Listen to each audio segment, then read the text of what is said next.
Well, one of the things that I've noticed about you, Oakley, is that you're not on social media a lot. And based on the research, there's a lot of kids that came out of that 2-year weird period in our lives way worse in terms of mental health because they spent that time at home mainlining social media. So even though they weren't in school, they were online doing that same comparison thing in isolation on their own. It is so freaking damaging when you mainline social media and you use it as a battering ram. And then you say to yourself, well, I hate myself. I hate the way I look. I wish I looked like that. And so I think that's an important thing to point out, Oak, that you weren't sitting there doing that probably because you were on Xbox playing video games for 30 hours a day. But that's a big deal. And so there was a very poignant moment that you described to me that I keep thinking about. And I would love for you to share this moment with everybody because you're so lucky that this happened when you were 17. It's poignant that self-hatred ends when you stop criticizing yourself. Like the comparison is something that we can all work on. But the self-criticism that we engage in relentlessly, every single one of us, that's the source of self-hatred. So describe this moment where you had this amazing breakthrough. You only go through life with yourself. You are the only person that you wake up with and you go to sleep with every single night and every single day. And you are the only person that you need to please. You are not going to live your whole life with the ability to please everyone else because that's not going to make you happy. Because at the end of the day, if you're not happy, other people's happiness won't boost you. It won't make you feel better. That's a crazy simple way to explain how profound it is when you learn how to accept, be kind to, and eventually love yourself. And you said something to me when we were talking about this that I thought was really like so simple, but also gut-wrenching in its truth, which is when you were removed from the situation of walking into school, where you were worried people are going to pick on you, worried about whether you fit in, trying to get the attention off you, all of this energy pointed at managing this. And it's all energy that is based on the belief that there's something wrong with you. Yeah. That when that got removed and you were just quarantining with me and Dad and your 2 older sisters, you had this epiphany where you're like, well, there's nothing wrong with me. Yeah. I think one last thing I want to say to the men out there, any man who feels a sense of failure or that they haven't lived up to their own expectations or those outside of them, any man who's been battling with or has battled with addiction or depression or any of these things that drag us down, I strongly encourage you to start with you and to begin with forgiveness. Not always so easy, but without a doubt, I know from my experience, not just me personally, but being in the company of lots of men, that we are all working our ass off to do the right thing. And while we don't always believe that the results live up, it's in the forgiveness and the starting with yourself and the self-acknowledgement. And I want to go back to what you said in the very beginning, because I know that we're going to get a ton of questions, Chris. Wow. How do I begin that? One step that you could take today is trying this habit of even just looking yourself in the mirror. I'm shocked that I'm even saying this, given my initial reaction to the high five habit. But I agree. Start right there. Start in the mirror. Because if you change the story you're telling yourself about the person you see in the mirror, if you change the actions that you take in how you treat the human being in the mirror, if you change what you're thinking when you look in the eyes of the person in the mirror, that is the beginning of forgiving yourself. Like, you will never forgive yourself if you refuse to look yourself in the eyes with compassion and with forgiveness and with understanding. And one of the reasons why I'm going to keep hammering this, everybody, raise your hand and high five the mirror. Because if you're at a place where you are beating the shit out of yourself and you can't stand yourself for whatever reason, whatever you did, we've all done something, you don't have to change your thoughts. The neurobics and the science of simply making the physical gesture of the high five, Chris, and all of the lifetime of positive programming associated with it, it has a chemical, a neurological, a psychological benefit immediately that is grounded in science. And so the physical act does the work for you, and it starts to plow new neural pathways, and it releases dopamine, all of which will help you do the other work that you need to do to walk down the road of forgiving yourself. But if you got to start by simply looking at yourself in the eyes and seeing somebody who is worthy of forgiving, because you are. Yeah, I can't stress that enough. You could forgive yourself all day long walking down the sidewalk, but that's a futile exercise. The mirror is where it happens, and seeing yourself. It's one of the reasons why I always sign off the show by telling the person listening that I love you.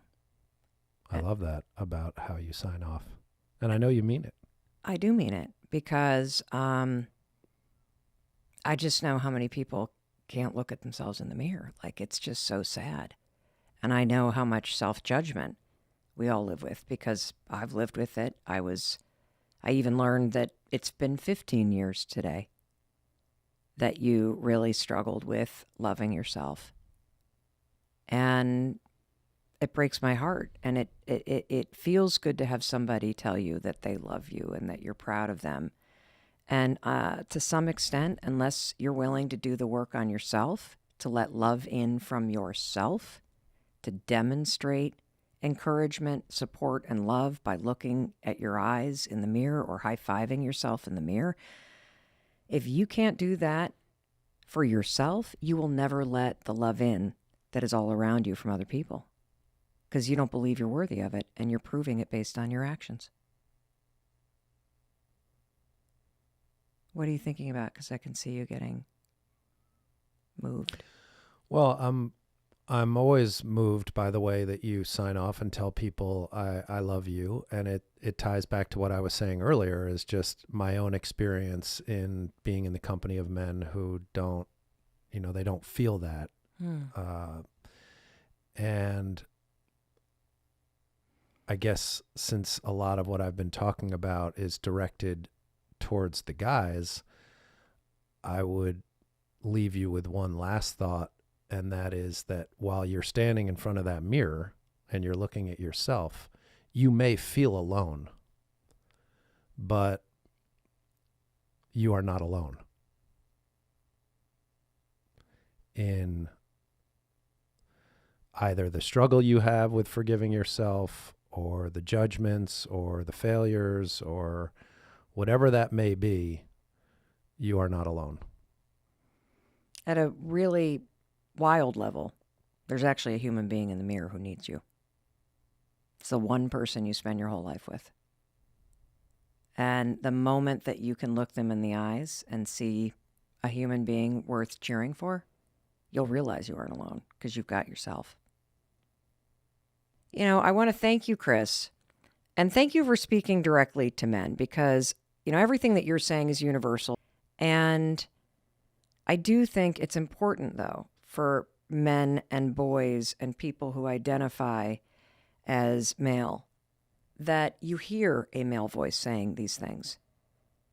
It is critical that other men realize that your emotional health, your sense of self-esteem, self-awareness, self-love, and going back to the very beginning of what I said at the beginning of this episode today, is that I think we get self-love wrong, Chris, because we think love is a feeling. But the truth is, you only feel loved because of other people's actions. And when it comes to learning to love yourself, you have to start with the actions. Actions that demonstrate love. And when you are able to stand in front of a mirror and look yourself in the eyes, that's an act of love. When you're able to bring compassion and understanding to the person in the mirror, and you see somebody that's trying, and you see somebody that has regrets, and you see somebody who still has an incredible life to live and is worthy of love, that's an act of love. When you raise your hand and high five yourself and the human being in the mirror, that's an act of love. And so I love what you said, because so many of us know and wish that we felt better about ourselves. We wish we would stop beating the shit out of ourselves. We wish that we weren't in our own way. And all the research also shows that the most important habit that has the biggest impact on our lives is being kind to yourself. It's in the actions, everybody. And so I just love that you shared all that. And I love that you're here. How do you believe in yourself, especially in a moment like right now where the future is right in front of you and it is swirling with endings and with beginnings? That's always how I feel in the summer, right? Summer is supposed to be this awesome time where we relax, we dial it down. If you're lucky and you can get to the beach, that's fantastic, or a pool. But when I'm at the beach, you know what I'm thinking about? My freaking future and the endings and the beginnings. And today, I want to throw how you believe in yourself in the middle of all these endings and beginnings. And how do you believe in yourself when you haven't even started taking the actions? How do you believe in yourself when you don't know how this thing is going to turn out that you really want to do? Well, my guest today, she's a super close friend of mine. And she is somebody you want to hear from right now. Who am I talking about? I'm talking about none other than Jamie Kern-Lima. She's the founder of It Cosmetics, which she started in her living room. And she sold it to L'Oreal for $1 billion.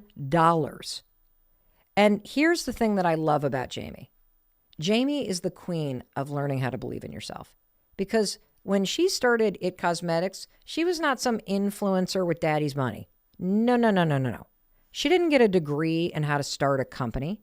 She was a waitress at Denny's with terrible skin rosacea, like the bright pink kind of breakouts all over her cheeks. And it was that rosacea and that hardworking work ethic from being a Denny's waitress that made her create her own foundation. And that was the beginning of this $1 billion company that she created in her living room, It Cosmetics. And I know you're going to love hearing from her, which is why I am so excited that you're here to talk to us about your journey. You are one of my favorite human beings of all time. I cannot thank you enough, Jamie, for being here as my friend and for being here as the professor on the topic of purpose and learning how to believe in yourself.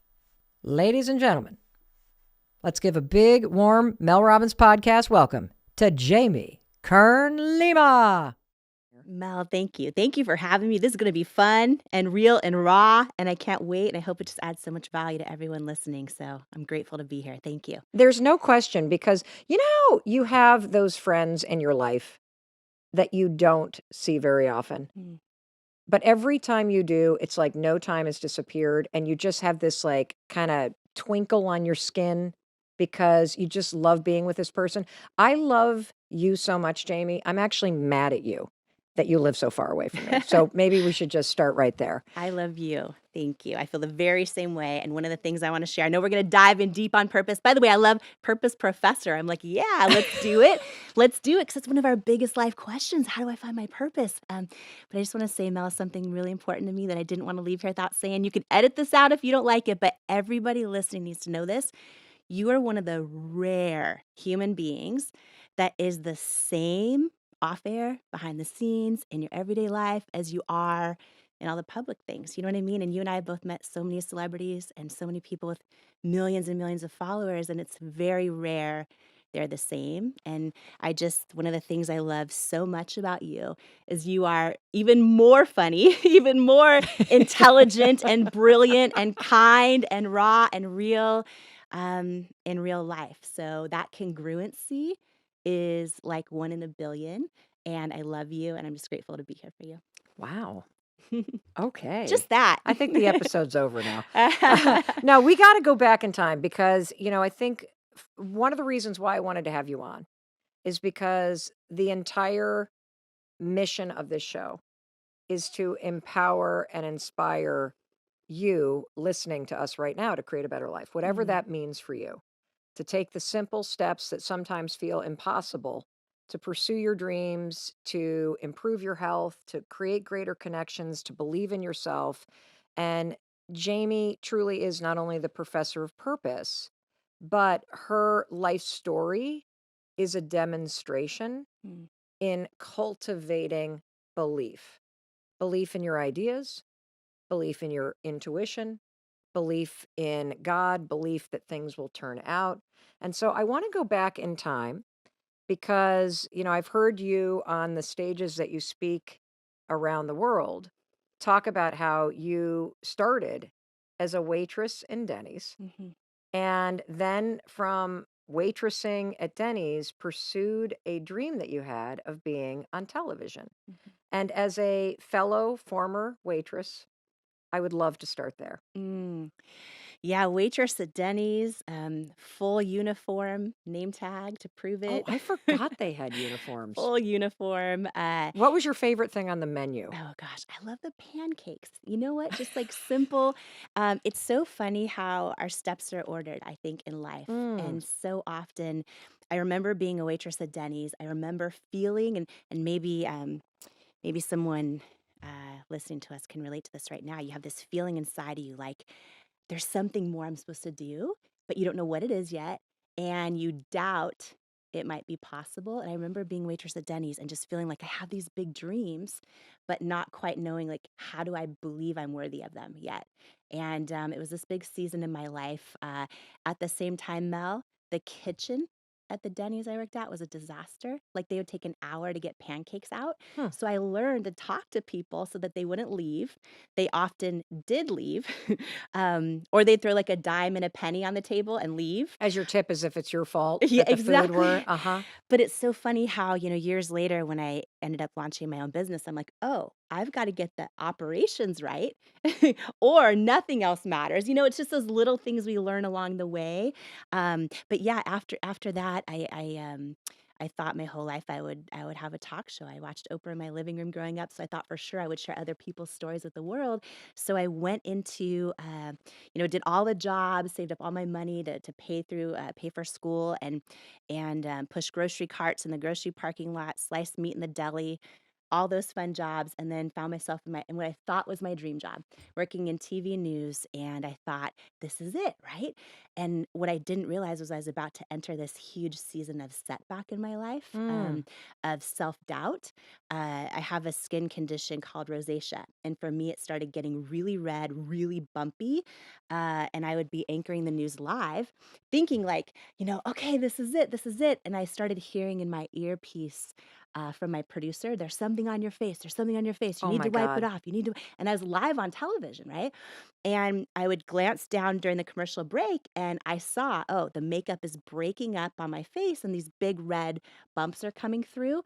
And it started this season that felt like setback.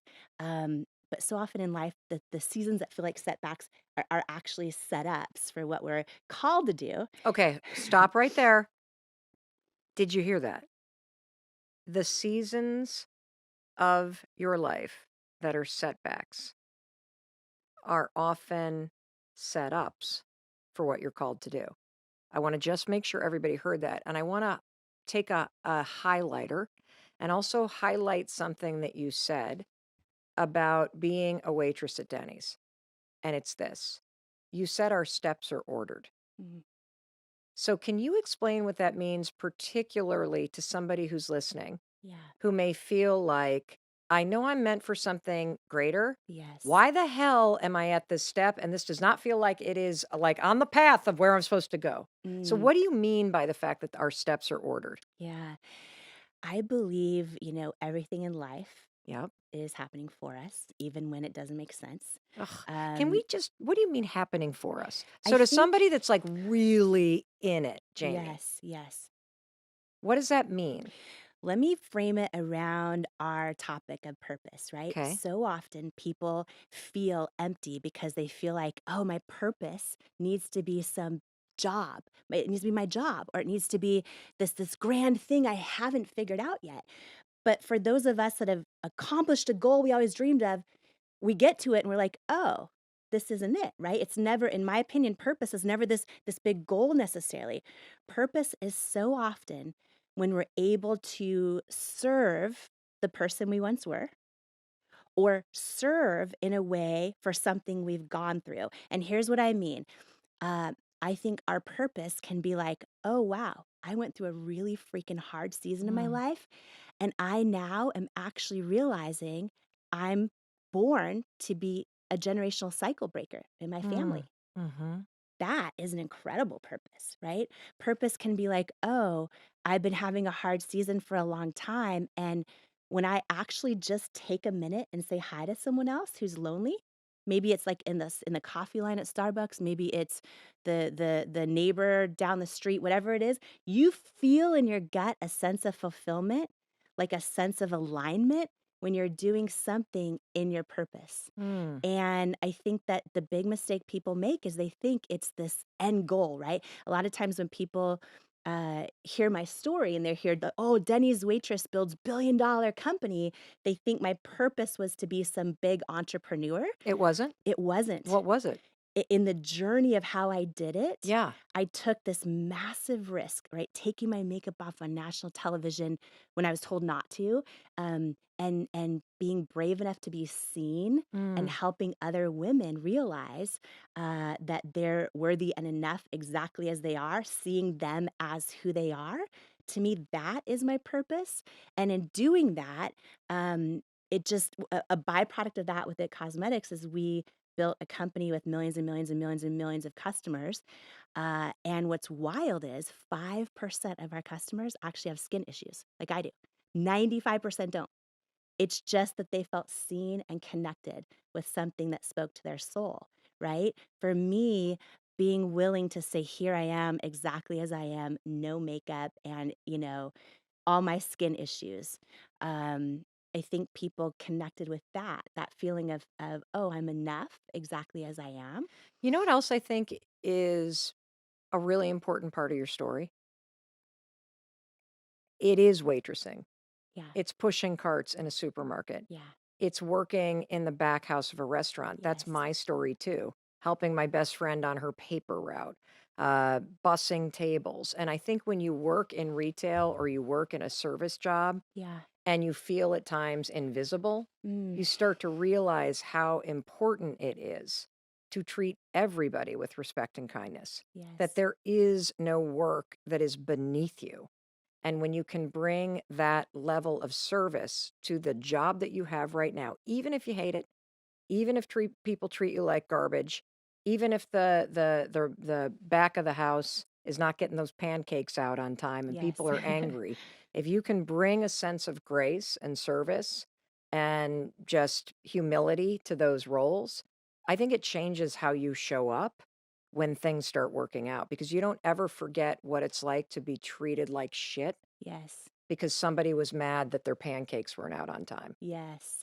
Yes. And also, you and I have had this experience where we've truly gotten to see and be almost every type of person and every Yeah. type of environment. And so now it's like, whether it's me building a business or you building one of the top shows in the world, one of the top shows in the world, I feel part of that was like, oh, we understand who's listening and watching you right Yes. now. I Yes. understand who real people are who built, who bought my products. Yeah. And so when you mention steps are ordered, it's like, no matter where you are in your life right now, what you're going through, I believe every piece of it, whether it's, oh, someone just, cut me off in a parking lot and screamed at me, or, oh, whatever it might be you're going through, all of those things are happening for you, I Mm, believe, I love so that. that you're amassing this toolbox of understanding and getting strong enough and equipped enough for the purpose you step into. Amazing. So, Professor of Purpose, Jamie Kern Lima, right there. That's your takeaway number one. The steps are ordered. Believe in that. Mm, And this moment is helping you, it's giving you something. So, that yeah. is one major tool that you used along the way. Let's go back to that moment because I think you were 28 years old, right? Hmm. When you're sitting on television in Seattle. Yeah. You are a local news anchor, you're living the dream, you're on your way, and you are now starting to have this nightmare happen Yes. where your rosacea is breaking through on camera in front of everybody Yeah. the makeup that they put on you. Yes. And you've got people in your ear telling you there's something wrong with your face. Yes. And you're realizing, holy cow, the makeup that they've put on my face cannot cover the rosacea and the skin issues that I have. So, Yeah. what do you do in that moment? Well, the first thing I did was start freaking out, right? And I like literally I started entering this season of self-doubt where I would be live on the air, anchoring the news, thinking thoughts in my head like, "Oh, am I going to get fired? Are viewers changing the channel right now? Like, am I costing the company ratings?" Right? So it was this Could you big. feel those moments when you could feel like the makeup not kind of like disappearing? Like there were moments when I used to be a commentator for CNN. I was pre-menopausal where I could feel the hot flash coming. Yeah. I didn't feel it until they said it in my ear and in my Oh. earpiece. And then what would start to happen was I would get so nervous and stressed Mm. out because I kept trying to cover it during commercial breaks. I could feel my heartbeat in my ears. Oh. So what I remember is like anchoring the news live, and sometimes you have to be happy, tell this happy story, or you're serious telling. And I just remember my heart beating in my ears, hoping people weren't changing the channel. Oh And my and God. it started this thing where I would spend what, it's funny. I was anchoring the news, and people think when you're doing that, you must have all this money, but you really don't get paid much at all. And I No. took my little paycheck that I had and started spending it on department store makeup, professional artistry makeup, drugstore makeup. I couldn't find anything that worked. And I had this idea one day, like, oh, if I can't find anything that works for me, there's probably a whole lot of other people out there that feel like makeup doesn't work for them. And it was sort of this idea where I was like, if I could Mm. figure out how to make something that worked for me, it helped a whole lot of people. And that was my knowing, or this gut feeling. But then my head, Mel, was like, oh, but you got no money, you got no connections, no one in the beauty industry, you're unqualified. So I sat in this place, right? And I just want to, we're talking about purpose. I had this gut feeling like I was supposed to go for this thing, but then my head was like, oh, but here's all the reasons why you're not qualified to do it. Plus, you're in your dream job, right? And I sat between those two. And it wasn't until I had this big aha moment of why I needed to do it that pushed me over the edge. Okay, so what is the aha moment? Yeah, so I realized one day, I'm like, this makes no sense. There are thousands of makeup companies out there. How does nothing work for me, right? Then I had this moment where I realized I've never seen a model with bright red bumpy skin saying, selling makeup. Like you always see these photoshopped, airbrushed Yeah. models. And I realized, Mel, like, wow, my whole life I've actually loved those beauty commercials, and I love seeing the magazines, and I always aspired to look like them, but deep down inside, they always made me feel like I wasn't enough. Mm. And I had this moment. I was literally on the news set when this happened, where I was like, wait a minute. What if it's not just about launching a makeup product? Like what if I could actually figure out how to do it, which I had no idea how, and I had no money. It was like, what if I could actually launch a product that works for me? And what if I actually put real people as models, like every age, shape, size, skin tone, skin challenge.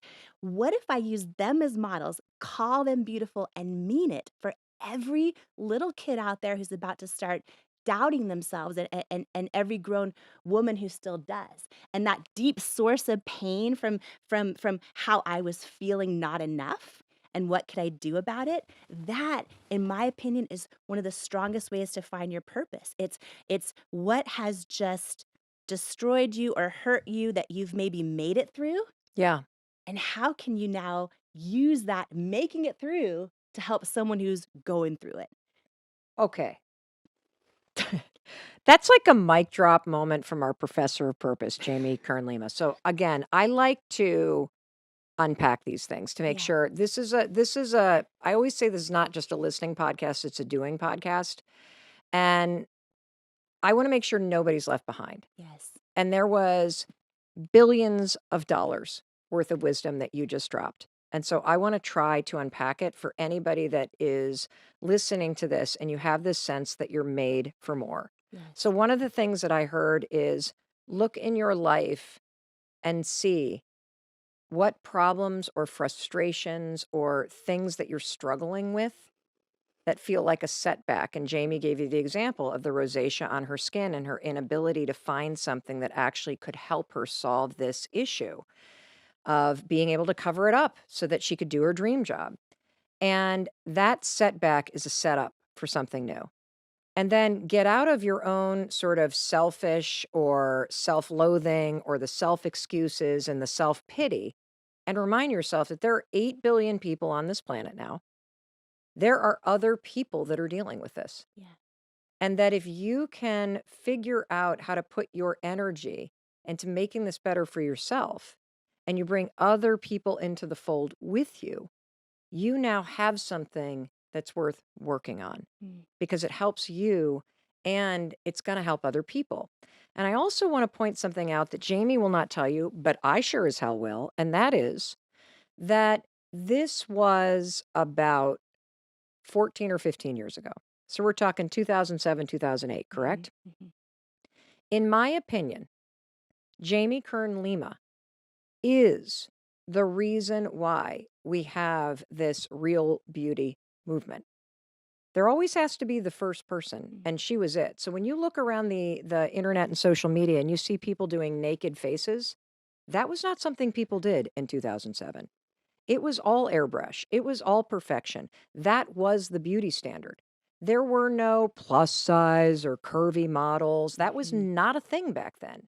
And so you've got a woman who is sitting in Seattle, who has no experience and no money, deciding that she is going to not only figure out how to create a makeup line for people who have issues with their skin, but that she's going to do something nobody has ever done, which is put real, normal people like you and me into her campaigns when she finally gets this figured out. And she's going to show people what her skin actually looks like in order to sell it.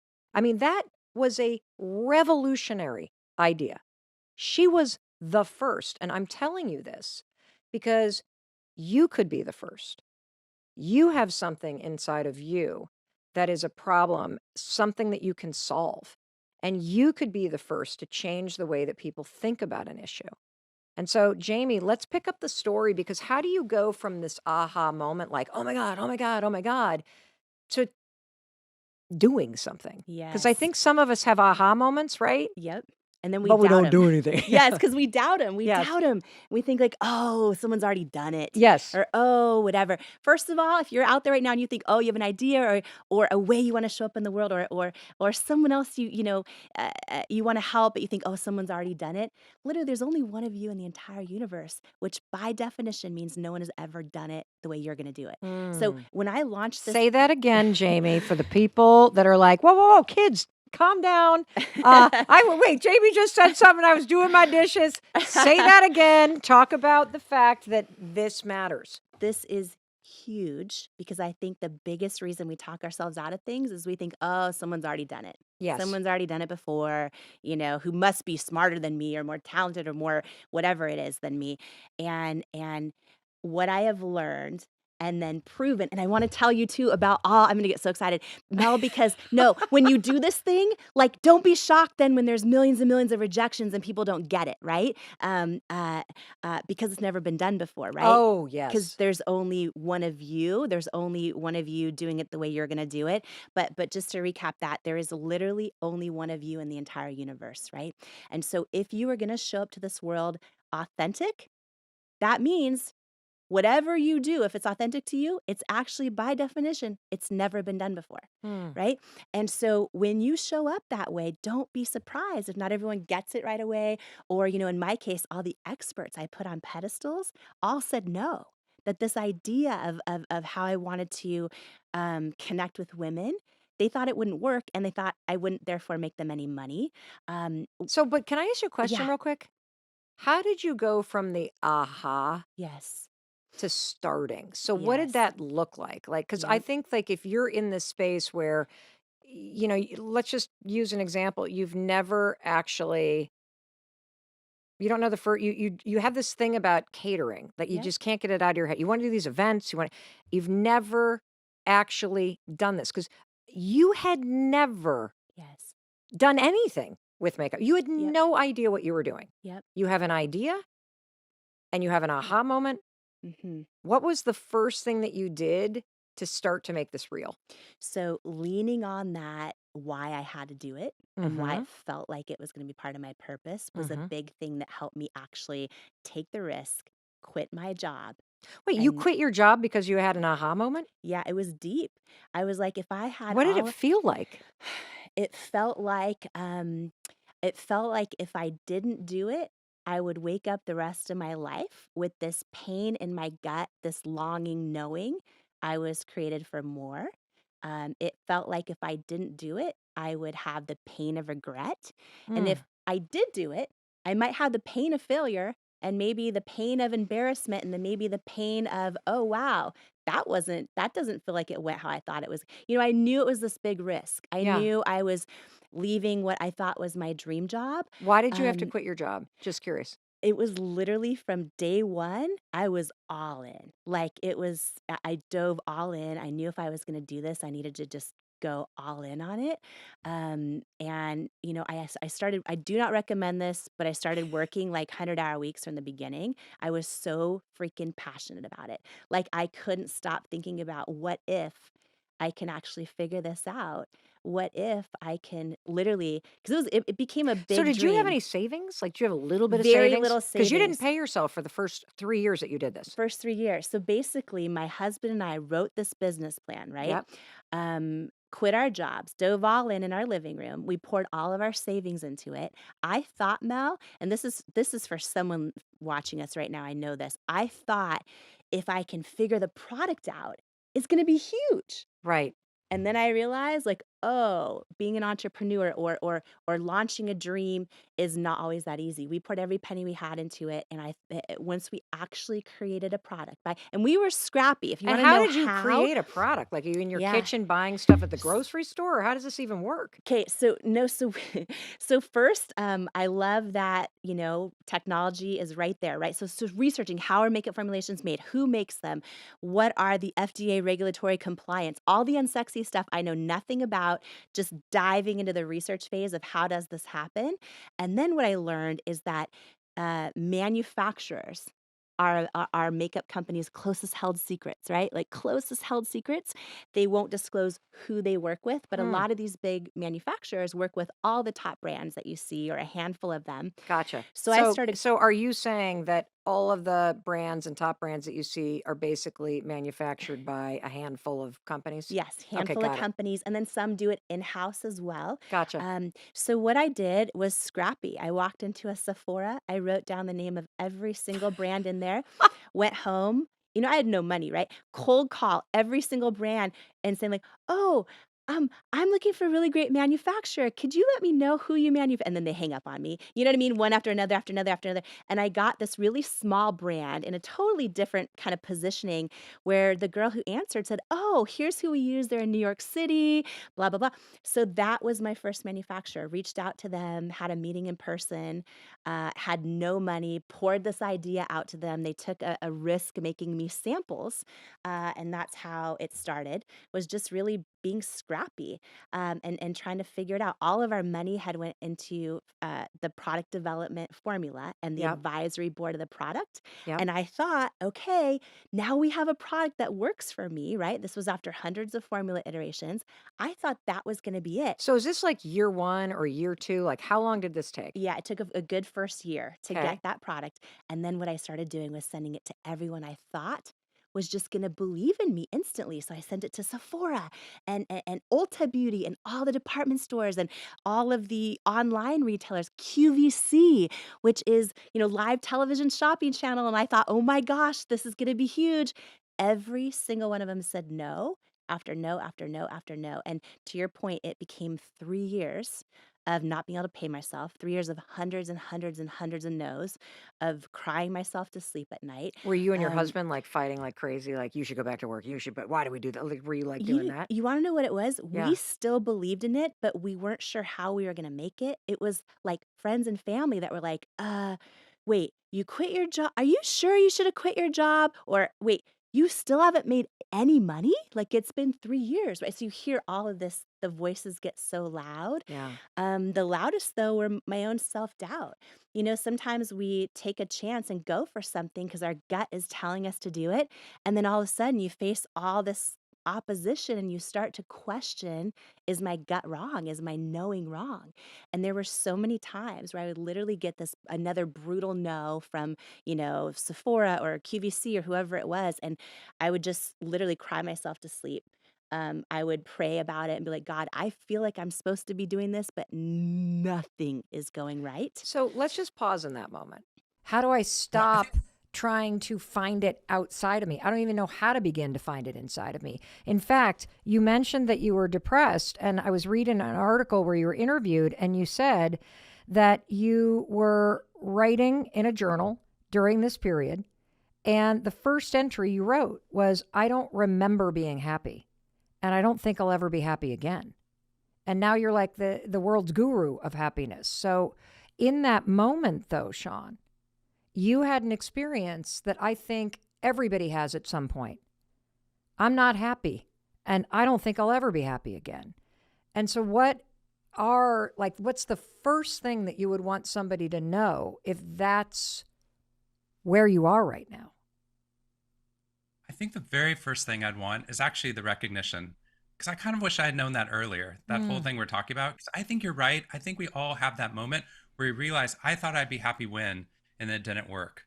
But then if you ask somebody why they're not happy, they'll tell you about one of their externals, right? I'm not happy right now because I don't have a boyfriend. I'm not Yes. happy right now because I've got this guy at work, right? I'm not happy right now because I don't have enough money.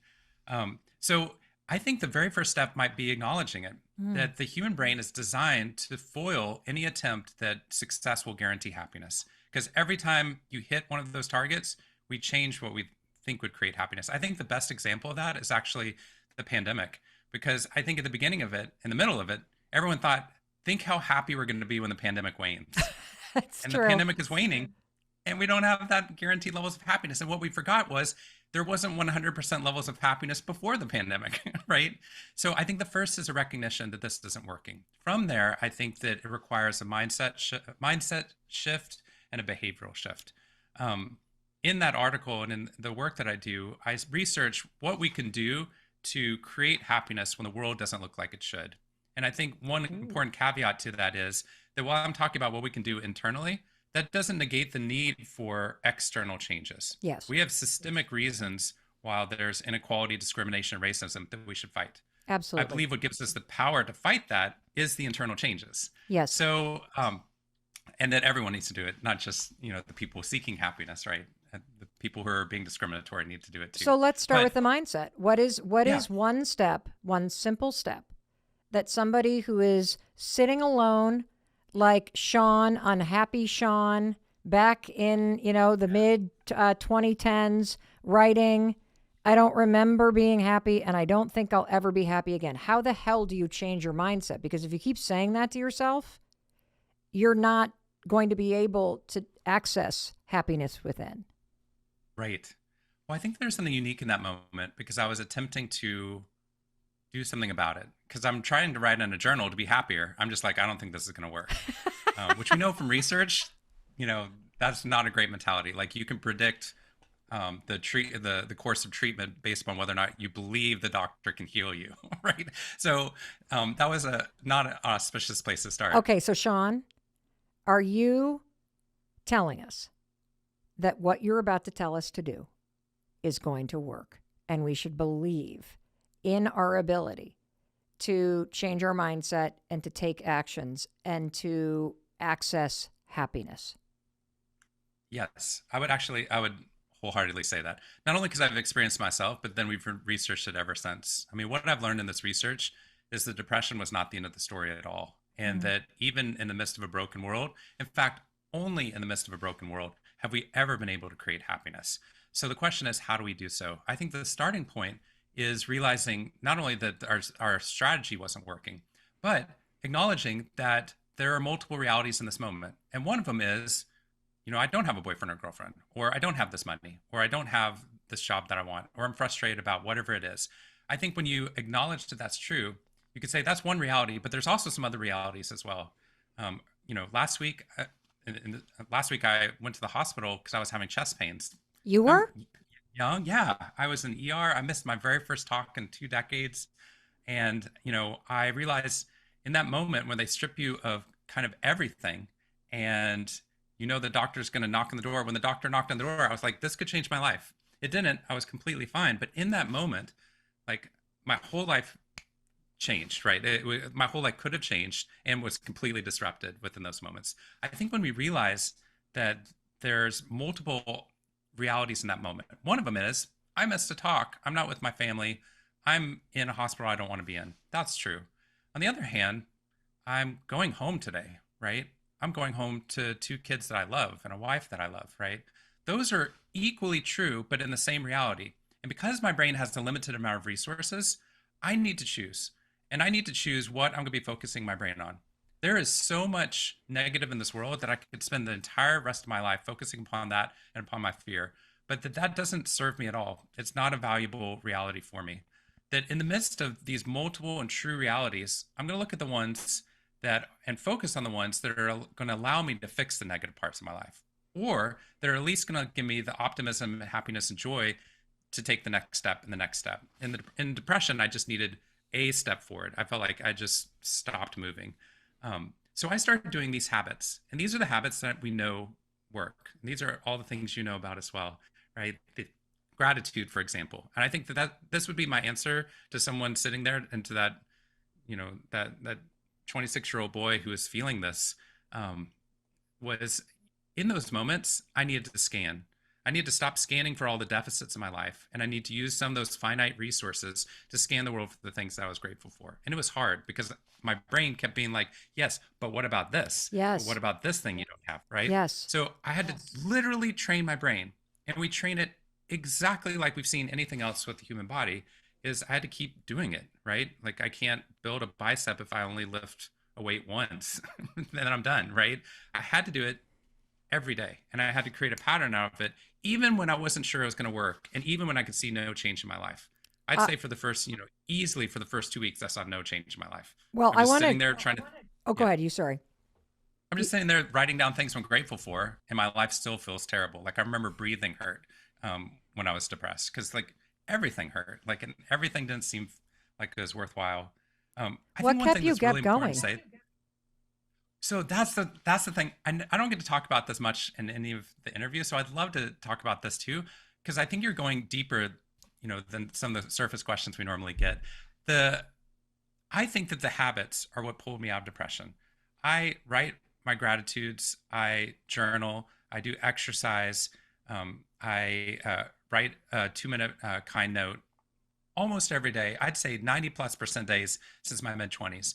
I know that when I don't do those things, it's like when I don't brush my teeth, I get this film in my mouth. That's what I feel like my world looks like when I don't do those habits. Those habits are the building blocks for creating happiness. But the turning point for me, which I never get to talk about, the turning point for me in all of this was actually not me. My job was to make sure other people didn't get depressed. So I kept trying to be there for other people. I was just supposed to be this paragon of, of knowing what you were supposed to do and optimism, right? And I kept going deeper and deeper in depression because I knew that there was a dissonance between what I was feeling and what I was showing to the world. The turning point for me and what actually got me to try to do those habits was at the bottom of the depression for me. I turned to my 8 closest friends and family and told them that I was going through depression. And a couple of these people were sort of my competitors there at Harvard, right, or my peers. And I told them I was going through depression. I said it's genetic. There's nothing you can do. My grandmother, grandparents, like it's genetic. I just wanted to tell somebody. But immediately the groundswell of support was phenomenal. They kept calling me. They emailed me. They met up with me. One of them brought me cupcakes. It's not what I did it, to get cupcakes. But as soon as I did that, everything changed. And the reason for it was actually a study I found way later in my life. It was a study by these 2 researchers in Virginia, and they found that if you look at a hill you need to climb in front of you, if you look at that hill by yourself, your brain shows you a picture of a hill that looks 20 to 30% steeper when you're alone compared to that hill that you look at of the same height while standing next to someone who you're told is going to climb the hill with you. So I said that in a convoluted way. When you're alone, hills actually look 20 to 30% steeper to the visual cortex, which is amazing because I thought we have this objective view of the world, right? That's bad. This is good. This is how tall that mountain is.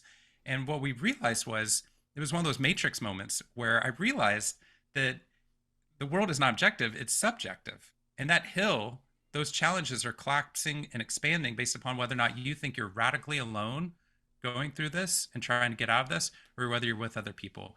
So as soon as I did that, as soon as I opened up to other people, that was the turning point, because it was the move from happiness as a self-help idea to this recognition that happiness was not an individual sport at all. And suddenly that hill of overcoming depression in front of me dropped by 20 to 30%. And they opened up about things they were dealing with. None of them was depression, but it was just challenges they were experiencing.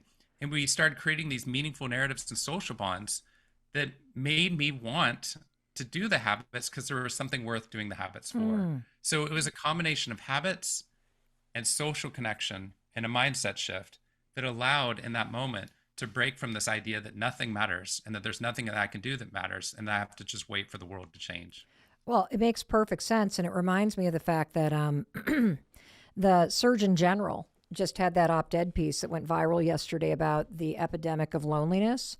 And in his op-ed piece in the New York Times, he talked about his own struggle with it and how the turning point was him admitting, just like you did, to his college, to his family friends and to a few colleagues that he was really struggling with this. And it was their checking in on him and them sharing back that they felt disconnected from social groups and from themselves as well after the last 3 years that really was the turning point. But I love that you added that research because it is true. When you are down and sad and you feel like a sad sack that nobody wants to hang out with, that's the story you tell yourself. And that story then and the emotions that feel low make you keep isolating. And it's when you reach out that you change the behavior and you change the narrative. And then that provides a little bit of that intrinsic lift that you need, that maybe there is something I can do. Maybe there is hope. I want to go a little bit deeper on this because you've been there and I've been there and lots of people listening have been there and are there right now. And so when somebody like you come in or I'm sitting here on the mic, it's so easy to be resigned and like push everybody away and be like, well, that's great for you, Sean, but you don't know what I'm going through. And I think this question, Andrea, it's actually number 3. It's Charmaine. Let's play Charmaine's question because I think it's going to help us even go a little bit deeper to provide some hope, Sean, for somebody who's really feeling like I've tried everything. Since my teen years, I've been asking myself, why am I here? What's my purpose? How do I create happiness within myself? I've made so much progress. Yet, right now I feel lost. I feel like a failure. I feel not good enough. I feel like I'm not a good girl. I feel like I'm not a good enough mom to my daughters. I feel selfish. I feel off course and like I'm not living up to my potential. I've done the work. I know this is coming from my limiting beliefs, trauma, projections that I have taken on as truth. Yet, here I am, feeling lost, alone, and frankly stupid. I do understand the privilege I possess. I practice gratitude. I know I am blessed. And I do a lot of things right. I don't think I'm depressed. I'm not completely unhappy. So what the fuck am I? I'm in some goddamn vortex of nirvana and hell. Sean, what pops out at Wow. you?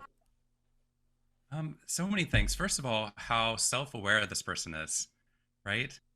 To be able, in the midst of this, to be able to identify the stages that they've been through, where they are currently, a recognition of the good, but also feeling like that they don't feel good enough and that there's more potential. What I kept hearing in my head over and over again is, this sounds like me. This sounds so human. I think we fluctuate all the time between this, like, I've got things going, and then, wow, I certainly don't.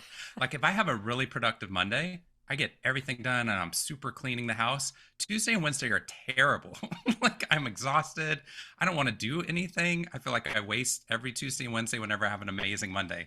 Um, I think that that's because we swing, right? And I think what our hunger for is, um, if our hunger is for a mountaintop experience all the time, that we always know that we're loved, that we're always amazing, that we're always beautiful and the smartest person in the room, I think that that's an illusion and a false desire, because I think it's an accurate reflection that we are not living up to our potential.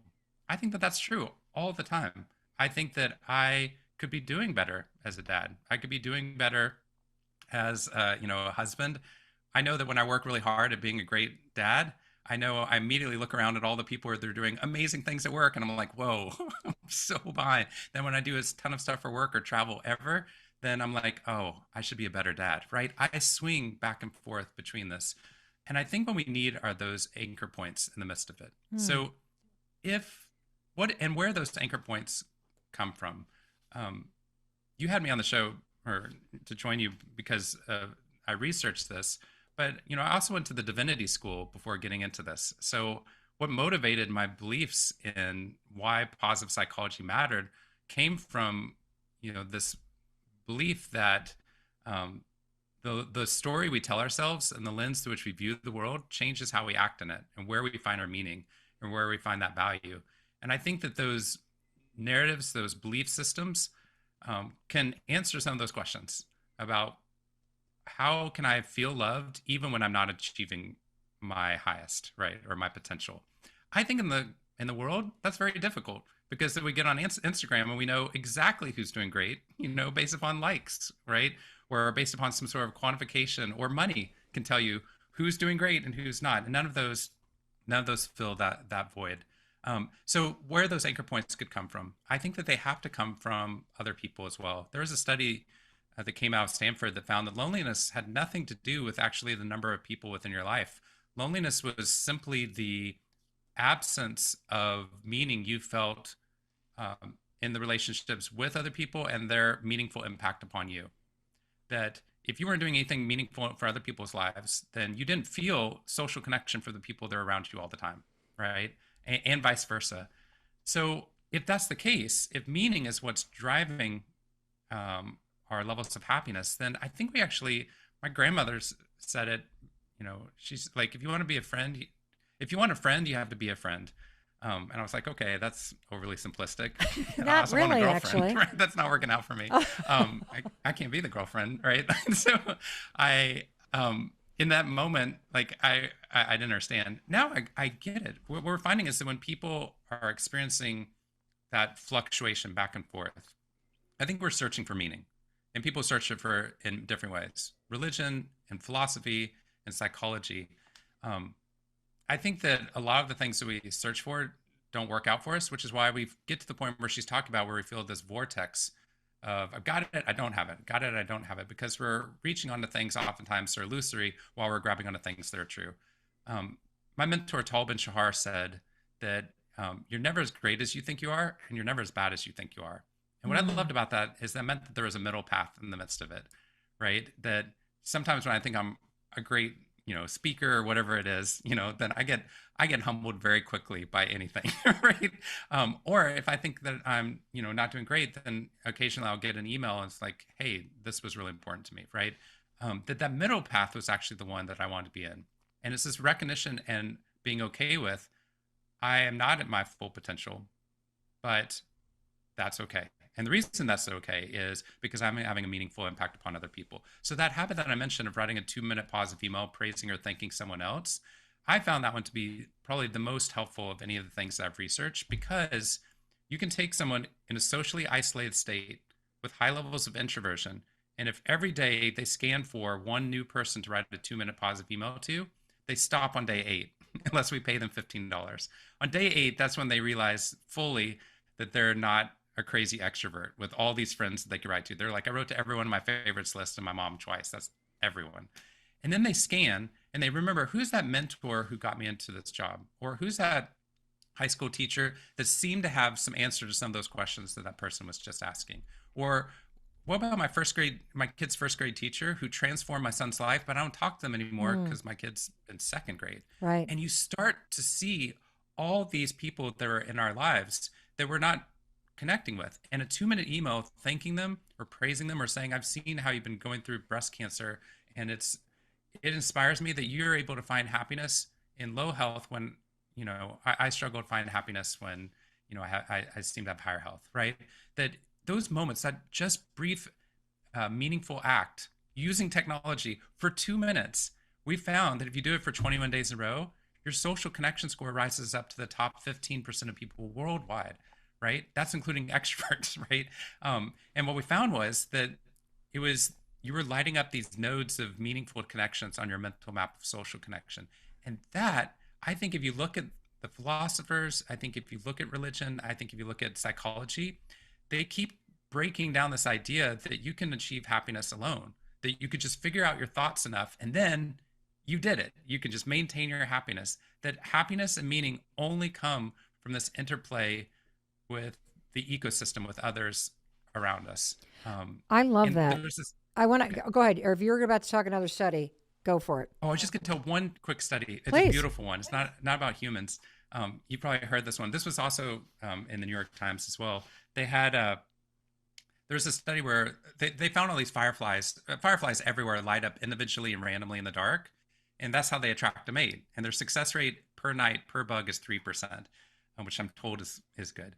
But these researchers found on opposite sides of the globe these two species, one in Southeast Indonesia and one in the Smoky Mountains of Tennessee that you can take buses out to go see.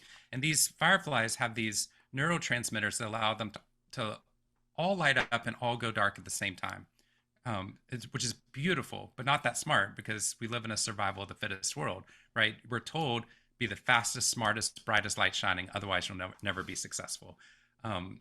And at MIT, they studied these fireflies and they realized we just understand how systems work.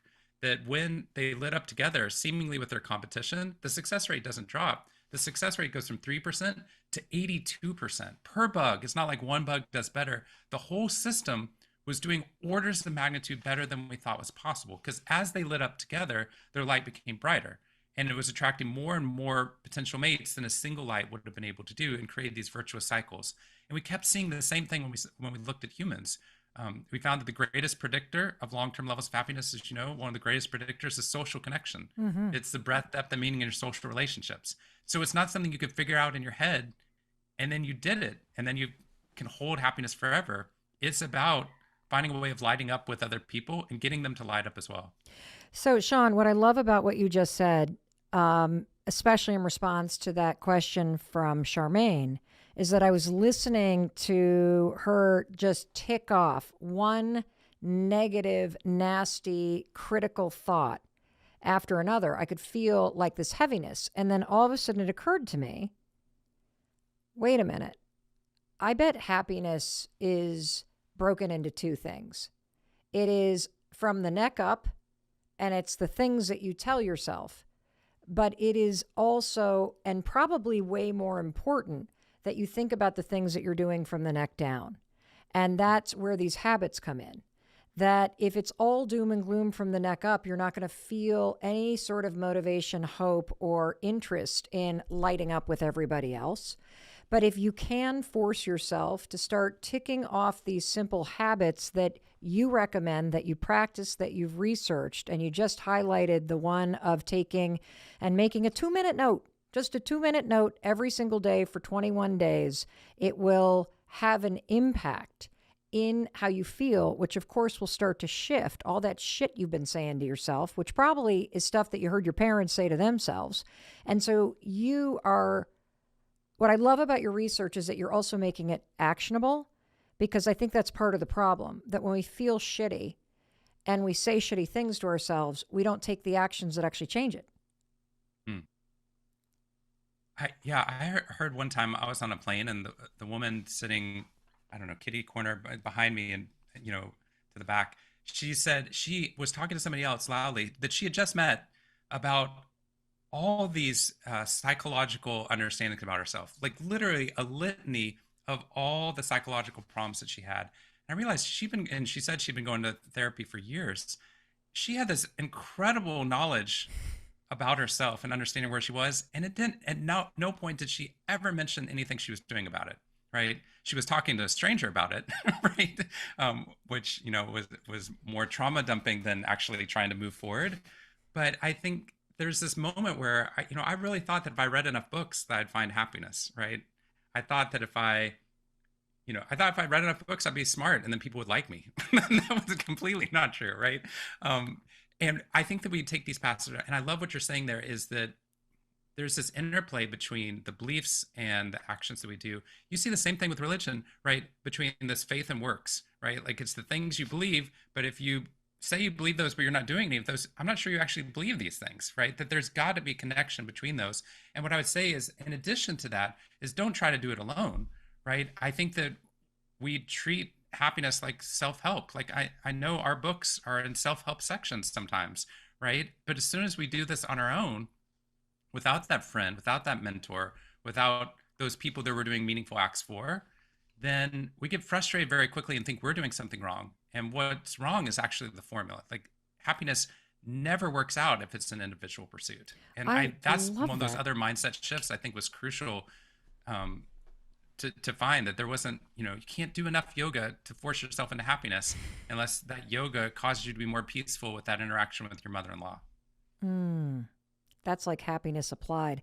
Today, we've got brand new research, everybody. Yes. And we are going to introduce you to very simple behavior changes that you can institute immediately that will improve your life. Yeah. All grounded by research. Mm-hmm. And some of them quite shockingly weird and surprising. Yes. And these are all brand new, just released, amazing, legit studies. So we're super excited to share them. Okay. What is the first change we need to make? Definitely. So there was recently a huge brand new study from researchers at the University of Texas at Austin and Chicago, all about the power of random acts of kindness.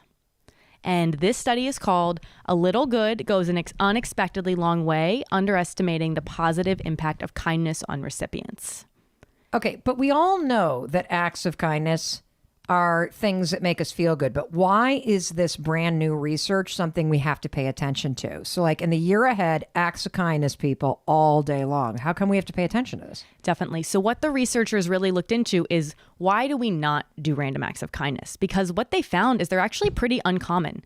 We think that, we just do this, we all know what to do. We don't. Most people do not do random acts of kindness. And it's because we actually don't think it's going to matter to other people. Oh. Yeah. And what the researchers found is it does. No matter how tiny, a random act of kindness makes a massive difference for someone else, and you are happier as a result of doing it. So that's interesting. So we know that we should be doing this. But what you're saying is that we don't do this. And this is where the insight comes in. Yes, Is that we assume it's not going to matter. exactly. And a random act of kindness, it's like the littlest thing. Yeah. Smiling at somebody, putting your arm around somebody, waving Yeah. somebody into traffic, Yeah. even tipping Yes. somebody that's Huge making your one. coffee and looking at them and saying thank you. These are all small things that make a difference, and we think it doesn't make a difference. And so I think that's where the learning is, at least for me, Yeah, definitely. is that you're not doing it not because you don't think it's an important thing to do. You're not doing it because you don't think it matters. Yes, exactly. And the New York Times picked up this brand new study, ran a huge article on it, and there were thousands of comments of people sharing their stories of random acts of kindness. And it's a reminder that these do matter to people. And here's the interesting twist about this story, and it's why Tracy was so excited to talk about this particular piece of research.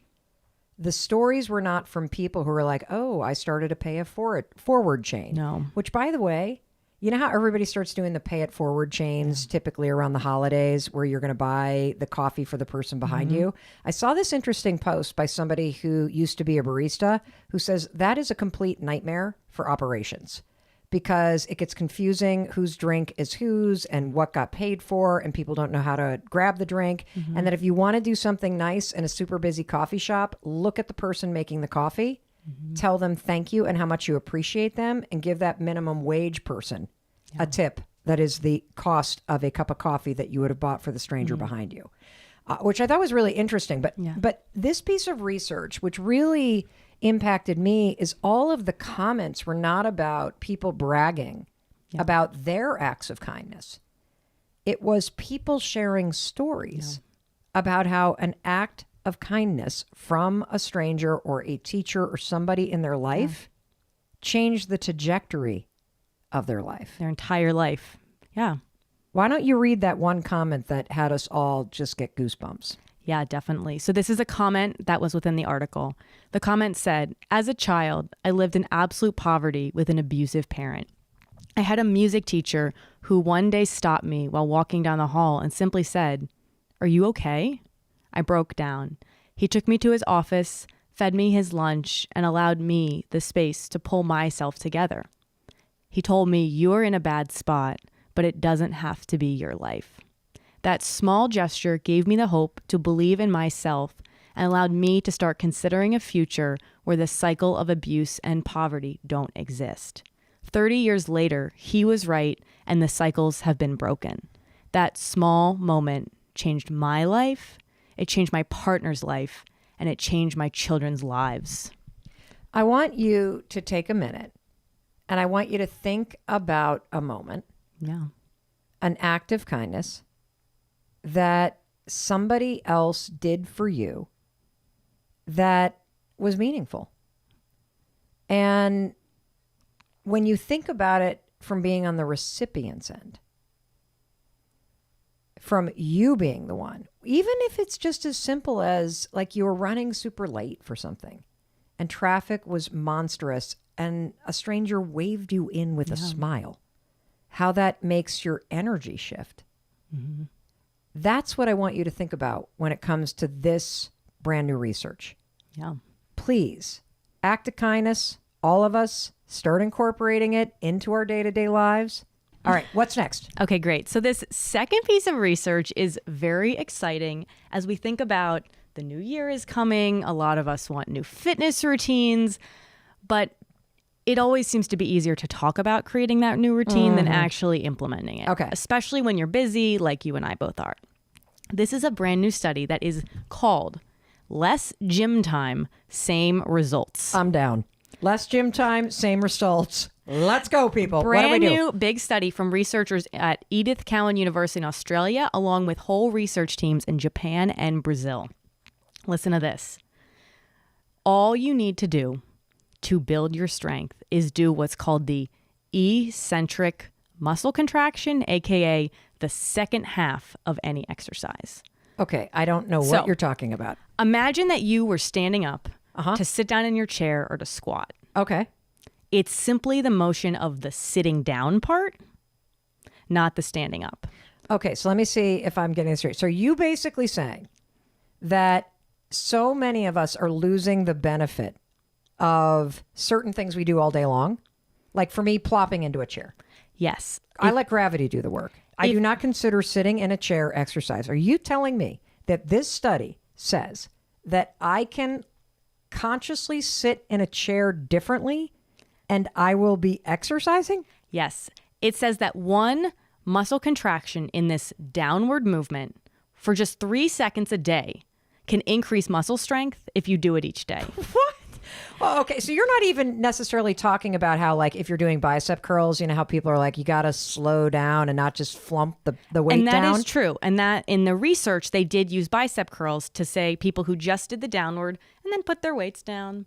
And then maybe they just got them back up, but it wasn't part of the motion. Yep. Yes. In exercise, they're saying you can cut your routine in half by just doing the second half of each exercise, but you can apply this in your life. Wow. For passive exercise. Okay, I'm down with passive exercise. I remember when my mom found this revolutionary way of exercising where you literally lay on a table and they strap your feet into things and they lift your legs for you.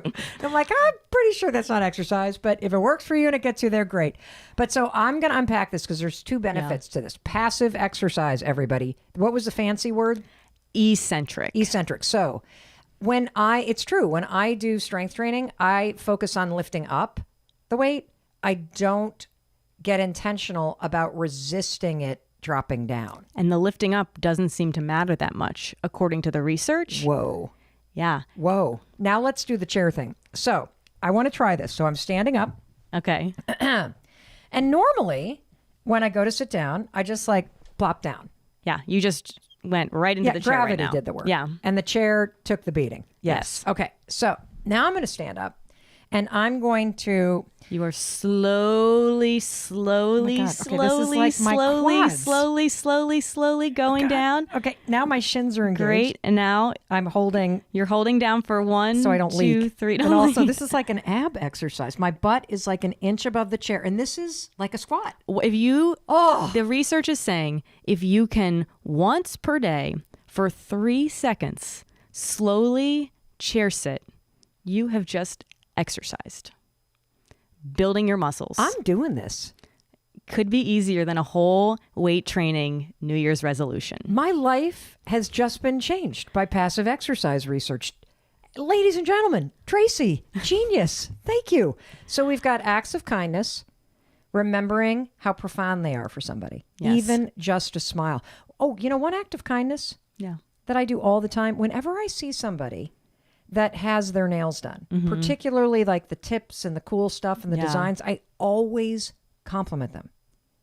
And the reason why is I know that they took the time to do it. And try this. Compliment somebody's nails. You will see somebody light up like a Christmas tree when you compliment their nails. They feel seen. They feel acknowledged. It's a simple way to do it. Okay. What do you think of my sparkly nails? Oh, Tracy with the gold. You are not a nail polish person either. No, I'm not. Well, show them to the YouTube community. It's gold, everybody. For Christmas. All right. Next study. So this study, when I first read it, I was a little bit floored by it. So this Floored is in the this is stupid or floored because there's a some mix. There's It some felt research stupid, we find. and I cannot believe how big of an impact and how big this study is for what it is. But I think this is a very simple thing that anyone can do for 1 second each day. Wait, 1 second. 1 second. Well, I think 5 seconds can change somebody. 5 You are seconds. taking it down, Tracy. This one thing is going to give you an improvement in mental well-being for 8 hours. And it works in healthy people. It works in those with depression. It works in those with all different kinds of mental health challenges. Here is the study. This was a huge study in the UK at King's College London, huge reputable research university that was published in Scientific Reports. Can I just stop you? Yeah. Because I'm trying to think of what this is. Okay. I don't think you're going to get it right. Orgasm? No. No? Okay. No. I can't think of anything else. So this study took place across a 4-year span. They collected data of 20,000 assessments, and they had global participants in this study. And do you know what they found, Mel? That would improve my life for 8 hours after just doing this for 1 second. No. The study is called Feeling Chirpy. So in this study, what's really interesting too is you might think, okay, you're out in nature, that's the benefit. But no, they isolated. It is not about trees. It is not about plants. It is not about being by the water. It works if you listen on an app. Really? There is something about the sound of birds. You can go on YouTube. You can listen to a birdsong app. You could get outside. But that deeply resonates with us, even at a subconscious level, for 8 hours of improved mental well-being, up to 8 hours. That's incredible. You know, it reminds me up here in Vermont, when my in-laws owned this house, there was a clock that used to hang in the kitchen. And every single hour was the photo of a different bird. Mm-hmm. And when the clock would hit the hour, the chirping of the bird would happen. And it didn't matter how many people were in the kitchen. Everybody would stop and turn toward the clock. Mm-hmm. And so on some level, this seems like one of those studies where you're like, honestly, who the hell even got this idea to start this? You know, like, but if they've got more than 26,000 assessments over 4 years, over 4 years, there's something here. And I just wonder, because I wonder if this has to do with evolution and the fact that if you think about our ancestors truly navigating and migrating and following patterns of nature and wind and stars and the migratory patterns of birds. Yeah. That I wonder if there is this connection. And, you know, I agree. I love the sound of birds, except for a crow. I don't like a crow. But if I hear a songbird chirping, it does cause a lift in mood. Yeah. That's incredible. Wow. So now I'm sitting down mindfully. I'm listening for birds. Yeah. Just to put it on YouTube after your episode of the Mel Robbins podcast. Maybe we should just play some birds right now. Let's play the bird sound. Okay. Great. What else you got for us? Well, now that we're so grounded after our bird sound, there is a huge, brand new, just published study from Georgetown Medical Center, published in the JAMA Psychiatry Journal, which is a really big, prestigious journal. So this research is legit. My dad used to get that. The journal, I think it's of American Medical Association. Probably. I can't believe that. So this is legit. They compared in people who have anxiety, taking Lexapro versus doing mindfulness-based stress reduction, which often looks like a body scan or gratitude journaling. Now, by body scan, you don't mean climbing into an MRI. No, I mean, how is my body feeling right now? So a lot of times in yoga, they'll use this relaxation technique in a class where you're like, you know, scrunch up your feet, relax them. Scrunch your ankles, relax them. You know, flex your quads, relax them. That's sort of a way to kind of body scan. So that's one example. What's another example they used? Gratitude journaling. Really? Yes, that's a powerful example of mindfulness-based stress reduction. Okay, so they studied Lexapro. Yes. And then they also studied these mindfulness techniques that bring you into your body and into the moment. Yes, and there are a number of them, but those are just two to highlight. Is the gratitude journaling. And what they found is the drop in anxiety was equal between Lexapro and just doing these deliberate mindfulness-based stress reduction practices like a gratitude journal. Wow. I think I have a hunch for why that might be. Well, because as somebody who has dealt with and felt anxiety for almost my entire life. I mean, I have it under control now and I profoundly understand it. So I'm annoyed by it, but I'm not scared by it anymore. What's interesting is that anxiety, as we know, is an alarm. Mm-hmm. And anxiety is signaling that something's up and you need some reassurance. And anxiety also typically takes you immediately into the future that something bad's about to happen. if you're directing your mind to pick up a pen and to start writing what you're grateful for, you're activating a part of your mind that's different from the part of the mind that takes over when you're anxious.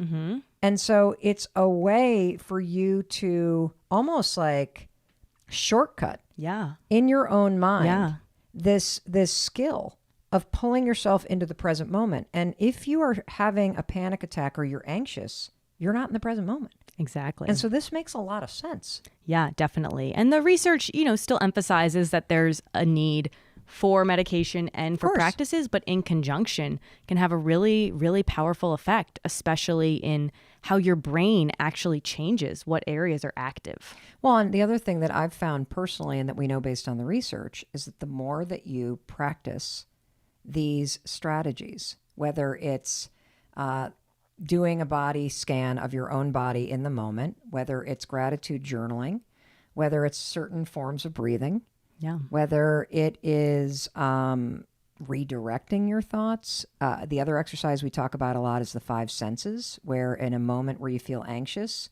you say, well, what can I smell right now? What do I see in front of me? And by describing those 5 senses, again, you are interrupting that part of the brain from taking over, signaled by the alarm, and you pull yourself into the present. That makes a lot of sense to me. Yeah, definitely. But It's I awesome. love knowing. Why do I love knowing that researchers at Yale have confirmed that? Because a lot of this is common sense. Not a lot the of it birds. is common sense, but I think there's something about knowing your time spent in your gratitude journal is worth it. That matters. It matters. It really does. Yeah. All right. What else you got for us? This is really Great. cool. So we've done the act of kindness. Yeah. You've sat in your chair very, very, very, very slowly. You have listened to your bird sound. Now we have written down what we have gratitude about. This next one is super interesting, and it is about willpower. So a big study from UPenn in Michigan looked at 20,000 high schoolers as they studied for and took the SAT exam. Okay. What they found, taking into account socioeconomic status, all of their prior achievements throughout high school even, what matters the most for their study plan and their scores is if they didn't rely on willpower and set themselves up with strategies to better be able to study. So you're saying if the students didn't do what I did or didn't do what I see my kids doing, which is basically you got the laptop open, you got the phone on, you got piles of books all around you, and you're just going to try to plow through it. Yes. If instead you get deliberate about chunking it out, putting the phone to the side, having deliberate blocks of time to study that you're going to do better on the test? Yeah. In Why? particular, the ones they mentioned was disabling your cell phone. Okay, so turn the phone off. If you're serious about performing better, Yes. you got to turn the phone off when you're preparing. Okay, that's number 1. Setting up a distraction-free place to get your work done. Setting up a distraction-free place. I'm starting to smile, Trace, because yesterday Tracy and I were going over the final draft to our newsletter that goes out twice a week. It's amazing. Just go to melrobbins.com to sign up for it. And Tracy was trying to get me to focus.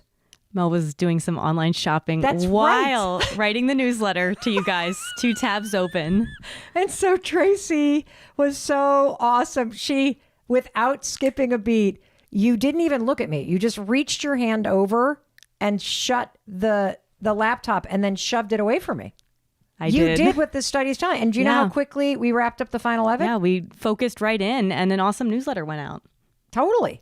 Yeah. And then the other strategy as well, in addition to distraction-free and disabling your cell phone, is creating a schedule to study. So take a look at the week. If you've got a big project or you got something, and schedule in blocks of time where you're going to go to that distraction-free thing and you're going to turn off your cell phone. And that if you were to do that, did they find anything about how it also took less time, or just that you were more effective, whatever time you put in? Yes. And one thing they found that did not work was when people said that they willed themselves to study.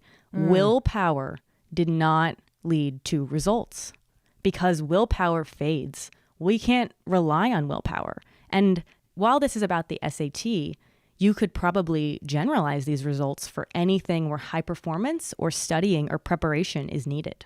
So are you suggesting that sitting on the couch with Netflix on and my laptop open Yes. is not a good way to research podcast episodes? Probably, depending on how long you want it to take. If you want to study more efficiently, faster, and just perform better, yeah. Put your phone on Do Not Disturb. Go into your other room. Shut the laptop. Shut the laptop. And also look at your calendar in the morning and say, what am I going to get done today? Awesome. Simple strategies lead to a huge result. And again, like I think that these are the things that in the back of your mind, we kind of go, duh. Yeah. But having these validated studies, 20,000 high school students, Yeah. like why wouldn't you do this unless you just want to shoot yourself in the foot and make life harder? Yeah. Okay, cool. What else you got? Great. So now we have number 6. This is a really interesting study that once you hear it, you're going to resonate with this in your own life. And it's about smell and food recalling a memory instantly when you smell something that brings you back to an old time and place. Okay. So this is a study out of Lancaster University in the UK, brand new study, where they actually asked older people who at this point in their life, you know, maybe they're not having as many exciting new experiences for a really amazing memory of their past. And they created something for them to smell and taste that took them back to a big moment. They actually 3D printed these tastes and smells on like a little Listerine strip type thing. So crazy What? research. Like the taste of your favorite ice cream treat from a vendor. You know, like I'm Yes, at thinking your about wedding, like, the one couple, it was the food at their wedding. They were able to taste it. And or someone who had a curry tasting one, they took them back to that memory. Strawberries from a day when they were young. And instantly, people were vividly transported back to this memory. Instantly. wow. And the researchers say this is a very powerful implication for creating happiness hacks. If you knew that in the past you had the best vacation, the best memory, you can instantly access that deep memory by smelling that smell, having that food. That makes a lot of sense. Mm-hmm.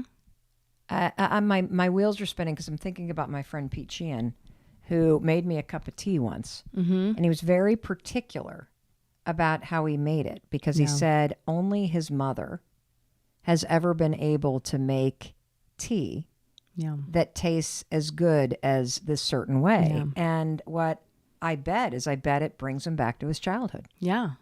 Now, what's interesting about this, because this research that you're talking about in terms of how taste and smell cues memory, Yeah. this is specifically applied to very positive memories. Very positive, yes. And it's really kind of cool when you stop and think about the fact that you can, as you said, hack happiness by bringing very positive memories.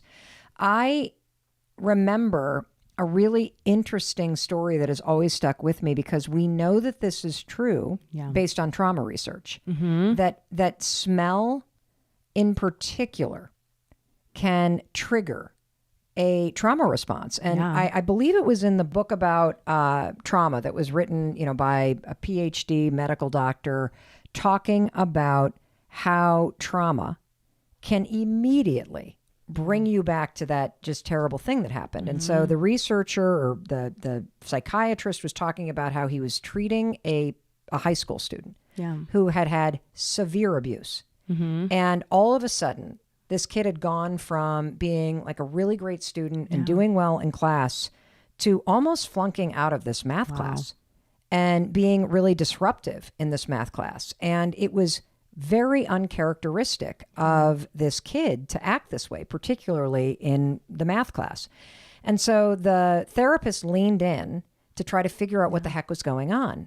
And what he discovered was this, that the math teacher had recently switched his cologne.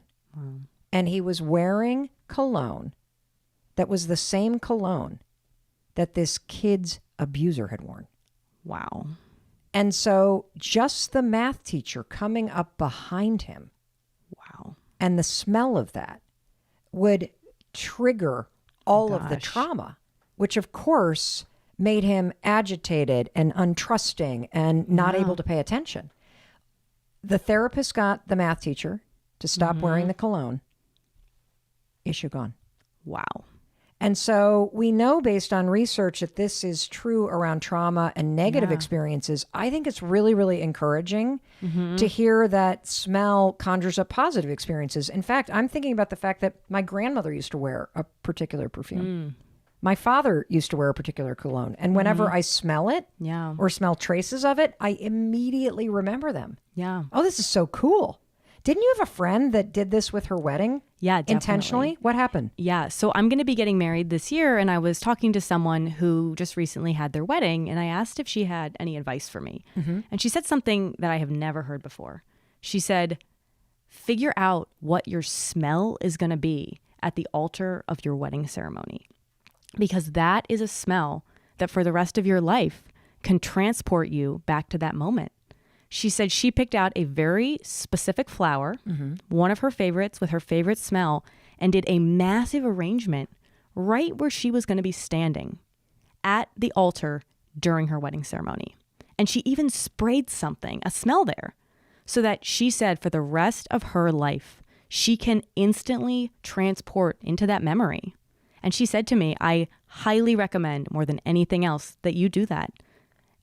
And even not just for weddings, for any big moment of your life where you know that you're going to want to look back at this forever, create a signature scent. Know what your smell is going to be, and you will go back to that forever. Speaking of smell, my cat Noodle just walked in. Noodle has been giving his signature scent to all of your rugs lately. Yes, he's been really naughty. We've got this new puppy, as you may know, and so he has got a signature scent that he sprays around. All right, I that's interesting because you think about marking rituals with a certain cake or a certain this or a champagne, but getting intentional around the type of flower or the perfume that you wear or those sorts of things, that's super cool. Yeah, definitely. And you can apply that right now about things going forward or about any positive memory that you want to remember. Okay, cool. What else? Okay, great. So we're getting near the end of these new studies. This one I thought was so much fun. It's a study from Indiana University, the University of Connecticut, and Duke. And here's what it's about. It's about those mundane secrets that we hide from the closest people in our life. And that means, here's what the researchers define mundane secrets as: hiding small online purchases, foods that you don't want your partner or friends to know that you eat, or things like watching a TV show ahead of your partner when you guys are doing it together and they don't know that you're sneaking ahead. And then you sit there and pretend that you haven't when you watch the episode. The researchers... I can't do that. I can sneak ahead, but when the episode comes on, I can no longer sit there and pretend that I haven't seen it. That's the part where the gig is up for me. So the researchers found that 90% of people have recently kept one of these everyday consumer behaviors a secret from a very close person in their life, a friend or their partner. And they report, you know what, my partner probably wouldn't care if they knew I watched ahead or I snuck a piece of cake, but they keep it a secret. 90% of us have these tiny little guilty secrets. Now, is this something we should do? Because everything that you've recommended so far is additive. Yeah. So, yes, I am guilty of watching a show ahead and not telling Chris, but I always confess when we're sitting there. But they also did... Go ahead. Well, what's interesting is they actually found this is not a bad thing. It is okay to have your little guilty pleasures. You can hide little things from your partner. This is not about being dishonest. Listen to this. Tiny feelings of guilt, which don't hurt anybody, actually drives you to want to be better to your partner. Well, that makes sense because guilt has two forms. Destructive, which is the guilt that you use against yourself, where you just beat yourself up and make yourself feel bad. And then the guilt that is really productive because it motivates you to want to do better. And so are you saying that if, let's say, I'm trying to think of an example. I can give you an example that the study researchers found very common. Okay. What they found common is usually both partners do the same secret behavior and they hide it from the other. And a very common one is around diet. Okay. Like both partners are vegetarians when they're together and they secretly eat meat, not together. What? They said this little secret might propel both partners to try to show up in a bigger way because they feel bad about this. when they're both doing it most of the time. Watching a show ahead, Chris might be doing the same thing. It's very common that both people do this and kind of propels you guys to show up and invest more. And maybe it's not the worst thing in the world. Wow. Okay, so what's the takeaway? Don't feel guilty? The first takeaway is if you, like 90% of people, have made an impulsive online purchase that your partner doesn't know about, or you snuck a piece of cake, or you're watching ahead on the TV show, first off, don't beat yourself up about it because the research shows they are probably doing it too. Like, your partner's probably doing this. That is killer. Yeah. Like, so don't feel bad about that Amazon box showing up and you quickly sneaking it into the back of your closet so that nobody knows that you, yet again, ordered another pair of pants. Yes. And this is not about betrayal. This is not about shopping addiction. This is about, they're calling it mundane things, things that do not affect your partner. It does not affect your partner that you went and had the extra piece of cake, or that you went and ordered another t-shirt for yourself. Or ate the gluten amazing bread at the dinner with your friends, but came home and ate the cardboard bread that was there. Yeah. And I think also, as we go into the new year, a lot of people might do challenges with others. I know you've talked about taking on a big fitness challenge with Chris. And there might be times when you slip up and don't want to say, and that is okay, is what the researchers are saying. As long as it doesn't hurt anyone, it could be okay. It sounds like it's more than okay. It sounds like it amplifies you wanting to show up. This is so cool. Yeah. So far we've covered 7 things. How important it is to add random acts of kindness, even just smiling at people, complimenting their nails, telling people that you appreciate them. Here's another one. Yeah. If I ever see somebody cleaning a public bathroom, I always stop and look in the eye and say, thank you so much for taking care of us. That's great. And most people are floored. Yeah. I love passive exercise. Sit down slowly in that chair once Remember, per day. everybody, we can per day. Literally, I'm doing it now. It's a squat. That's what it is. You are going to get an inch above the chair and hold it for 3 seconds. Yes. That's a legit squat is what I'm doing because my quads are fully engaged. Okay. Sit there, on just down. sat down because now you can hear my voice shift because I'm not efforting anymore. That is backed by researchers from Australia, Japan, and Brazil. Just sit down slowly in your chair once a day. Yeah, don't lift the weights, everybody. Slowly lower them and you will be ripped. Birds. Birds are something we're going to add in. Who knew? I love this. Listen to a bird sound for up to 8 hours of just a better day. Well, you're not saying listen to birds for 8 hours. No. You're saying if you just listen to birds chirping for a second or two. Yeah. 8 hours of benefits. What? Okay. And then the fourth one is the mindfulness practice. That study out of Georgetown around bringing in some mindfulness into your day, like a gratitude journal, can cause as much reduction in anxiety as taking an antidepressant. And we just did this episode right before this one? Yeah, last week. Oh, on Monday. Last Monday. Oh, a week ago. Yeah. We did this episode about doing nothing. And in it, I recommended that we set an alarm in our smartphones for 2:13 with a little note that says, stop, take a breath, do nothing. I even had a little song that I play when it happens. And that's an act of mindfulness. And one other thing that comes to mind, I know in Tim Ferriss's big book, Tools of Titans, he crunched the data on 250 interviews that he had done with like billionaires and world changers. And every single one of them had one habit that they all shared, right? Yeah. And it was a mindfulness practice. Yeah.